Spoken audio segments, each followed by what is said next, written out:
Alright, what's going on, guys? As you can see, we're doing something a little different here for the commentary. I am in my car just because I've got so little time, and as you can see, you're seeing what I'm seeing.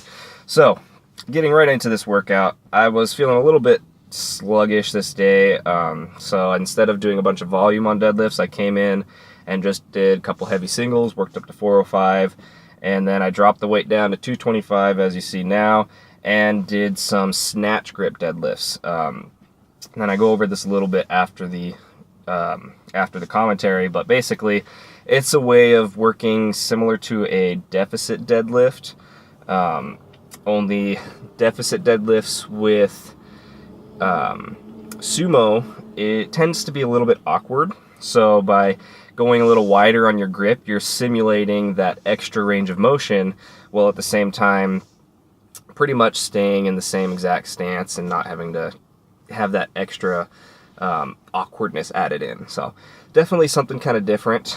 And like I said, I'll go over that a little bit more after the commentary. But once we finished with that, moved into just some lat pull downs there. Really just focusing on our tempo, really getting a nice good pump. Then we moved right into some seated cable rows. And as you'll notice with this movement, I'm letting my shoulder blades stretch forward, so I'm getting a nice stretch all the way through my center of my back, and then I'm squeezing them together along with letting my lower back come forward and then squeezing it as hard as I can as I come back up and with the rest of the movement. So there you go, you can see that's a good view. I'm keeping my back as straight as possible though, even though I'm coming forward, full range of motion. I'm trying to keep it as straight as possible so I'm not putting it in too vulnerable of a position. So yeah, this is a really good movement. With this, focus on your form, focus on the tempo. So you'll notice I'm going nice and slow, controlling that weight, squeezing through the entire range of motion. So from the eccentric portion and the concentric portion, really focusing on squeezing my lats. And again, with this one, I like to use straps just so that I don't bring my biceps into the movement too much. And that's pretty much the same with any back movement. I prefer to use straps, again, just to isolate my back. Now, moving on to the next exercise, snap. This gym here doesn't have like a hammer strength iso row, so a plate loaded rowing machine. So one great way to simulate this, and this is something that I just pretty much just came up with today, haven't ever seen anybody else do it, is just take a bench, bring it up to about as straight as you can get it, and put it in front of a cable machine. You might, depending on how much weight you're using, you might end up needing to put like a dumbbell on the front of it, or a couple of 45-pound plates, just so it doesn't pull you forward or pull the whole bench forward. But this is becoming one of my favorite movements for back, just because I really like those plate-loaded rowing machines, and unfortunately we don't have one at my gym here. So this is going to be the exact same as if you were doing one of those. Actually, I like this a little better because I'm able to keep my hand in a more neutral position, and I can let it kind of rock forward and twist as I let it stretch, as you'll notice just a little bit, kind of letting it come forward to a more neutral position, allowing me to get as maximal as a stretch as possible, and then bringing it right back, twisting my hand a little bit so I'm able to pull from my pinky, and that's going to really help me engage that lower portion of the lat, as you can see here. And again, focusing on my tempo. So nice, slow, controlled reps. Once I start to get towards 12 to 15 reps, which again, all of these exercises I'm doing 4 sets between 12 to 15 reps after I finish the deficit deadlifts. But yeah, just really focusing on that. And after I hit around 12 reps or so, I start to get a little bit fatigued. Then I'll start to use a little bit of momentum and just kind of pump out the last few reps. Then next, one of my favorite staples, just cable pullovers. So with this, really focus on keeping your elbows just slightly bent, so you're not going to have super straight, stiff arms, and focus on pulling from your lats. So you really don't want to be involving too much tricep or shoulder, and you also want to be careful of your shoulders. So with this one, really focus on feeling it in your lats. If you start feeling it in your rotator cuffs and your shoulders, try adjusting your elbow position or your arm position and how you're pulling, so that you're not hitting your shoulders. Again, there you can see as I hit the last couple reps, just pumped out a few more. And with that also, again, focus on squeezing the center of your back. So that's a really great one for that. And that was going to be my last back exercise.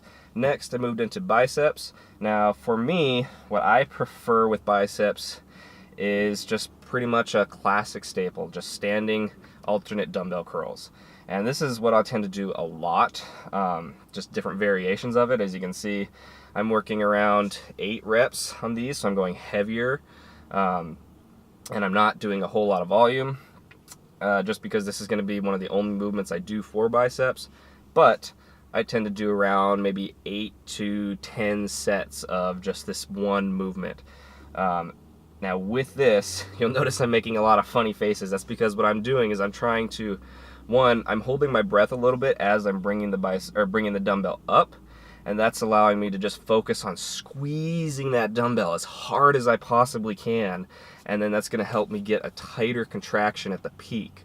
Now, with that, I'm also keeping the dumbbells facing forward, or my palms facing up and forward, and that's going to basically keep it in a very, not a neutral position, but in a very, what's the word I'm looking for? Basically in a prone or ready position to start the movement. It helps you just contract it starting at the bottom, versus if you keep your hand in a neutral position, you tend to use more of the brachial and kind of the outer head of the bicep as you're coming up until you rotate, and that's when you start hitting that inner head of the bicep. So keeping it from a neutral position at the start helps you engage more of the bicep and isolate the bicep throughout the entire range of motion. So then after that, like I said, just different variations on this I'd like to throw in. So I threw in some seated so that I could help prevent myself from swinging as I got fatigued. And yeah, overall, pretty good workout. Really enjoyed it. So let's get on with the rest of the video. Hope you guys enjoyed this type of commentary. Don't forget to like, comment, subscribe, and let me know what you think. And I will catch you guys in the next commentary. See ya. Alright guys, finished with the workout. Pretty good workout today, nothing too crazy. Wasn't feeling all that great on deadlifts, so instead of doing a little bit more volume, I just kind of worked up to a couple heavy singles. And then I dropped the weight down and did some snatch grip deadlifts. So for sumo, I tend to have a little bit more of an issue coming right off the ground. Once I get it kind of just 3 or 4 inches off the ground, I tend to be pretty fine. I tend to be fine the rest of the way up, but that first little bit getting off the ground tends to be my weakest point. So instead of doing something like deficit deadlifts to work on that first portion of the lift, because with sumo, deficit deadlifts tend to be pretty awkward and not the most comfortable, snatch grip deadlifts are an effective way to basically work that first portion of the deadlift instead. So snatch grip sumo deadlifts did like 3 sets, 5 reps each, around 225, as you guys saw, just to kind of try and strengthen my weak point on that movement. Then moved into the rest of the workout. Overall, pretty good. Nice pump in the back, biceps, pretty good pump. So yeah, headed home now, but super crappy thing. My protein container broke open in my bag, so let's see if you can see here. Oh, yeah, that sucks. So, oh well. Super crappy, but I'll just vacuum it out when I get home. So, alright, let's head home. Look at these guys. Gotta be real quiet. Oh, dang it. Hello. Aren't you guys cute? Yes, hello, hello. Milo. Yeah. You guys love the sun, don't you? Yeah. You love the sun, don't you? Oops. Oh, come on, open. There we go. You guys love the sun. Yes, you do.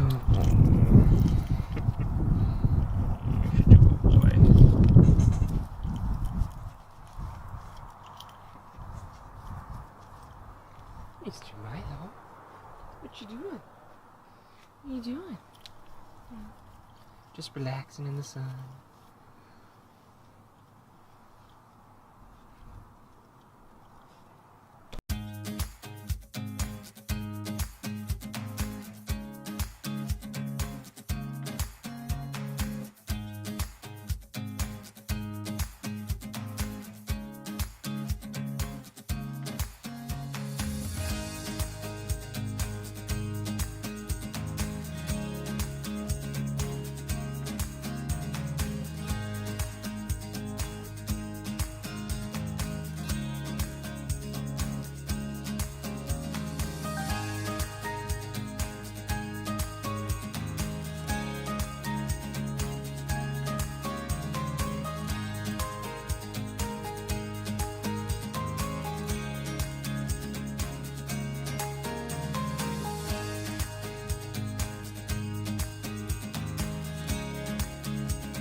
Alright guys, meal prep finished for now.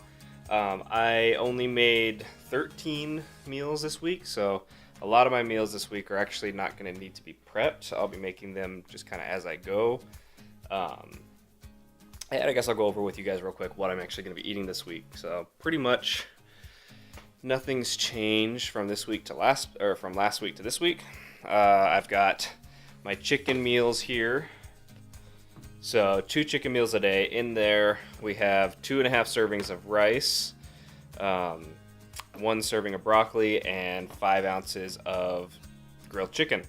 So I'll be having that twice a day.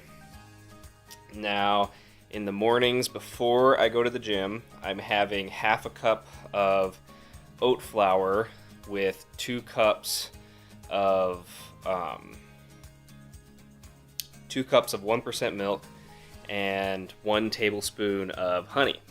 So that's going to be my kind of pre-workout that I'll have in the morning, kind of on the way to the gym. Then when I'm finished with my workouts, I have 2 scoops of isolate protein powder, and that I actually don't really count towards my macros. Haven't been doing it for a long time and just don't really bother with it because it's immediately post-workout, so it's when my body can most readily utilize it. So I don't know, you guys can count it if you want. If I do, I would keep it consistent and count it every week, whereas right now I haven't been counting it, so I'm just not going to worry about counting it. Once I actually start cutting and everything, then I'll be more specific with it, but for now I don't worry about it. Yeah, so next, after my post-workout shake, I have my strawberry smoothie, 3 cups strawberries, 3 tablespoons of honey, 1 cup of unsweetened almond milk, and yeah, that's about it for that one. Then one of my chicken meals after that. After the chicken meal, I'll have a tuna meal, which has 1 can of tuna, with 1 tablespoon of mayo. I use the Miracle Whip Light, so reduced fat, and that'll be on a Greek pita bread from Costco. Then next is going to be another chicken meal.